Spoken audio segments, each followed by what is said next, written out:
আমার এক ফ্রেন্ড ছিল সেনেগালের, নাম আব্দুল ফাত্তা। মিশর আমি পড়ি, প্রথম আমি কালো লোক দেখলাম। আমাদের 11 জনকে নিয়ে গেল সেন্ট্রাল মস্কে, নামাজ পড়তেছি। 100 দেশের ছাত্র নামাজ পড়ে, আল্লাহু আকবার। নামাজ পড়ে সালাম ফিরিয়ে দেখি ডান দিকে একটা মুনকার, বাম দিকে নাকির, কুচকুচে কালো। আমি দিছি দৌড়। আমাকে যারা রিসিভ করেছে বলল, ভাই মিজান দৌড়াও কেন? আমি কই এরা কারা? এরাই তোমার বন্ধু। সর্বনাশ, 5 বছর এগুলোকে থাকবো। থাকতে হবে তোমাকে, গোটা বিশ্বের ইসলাম সম্পর্কে জানতে হবে, গবেষণা করতে হবে, ঠিক না?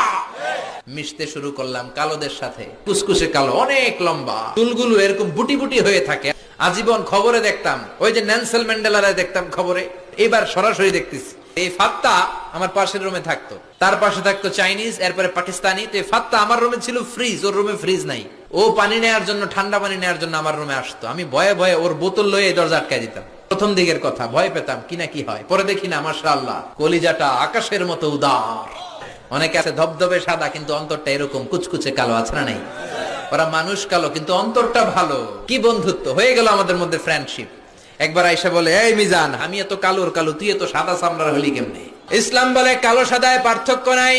ঠেলাওয়ালা কুলি মজুর, দিন মজুর, প্রধানমন্ত্রী প্রেসিডেন্টে পার্থক্য নাই। আপনি মসজিদে যদি ঢুকেন, প্রেসিডেন্ট যেই কাতারে দাঁড়াবে, কুলিওয়ালা ঠেলাওয়ালা ওই কাতারে দাঁড়াবে, ঠিক কিনা?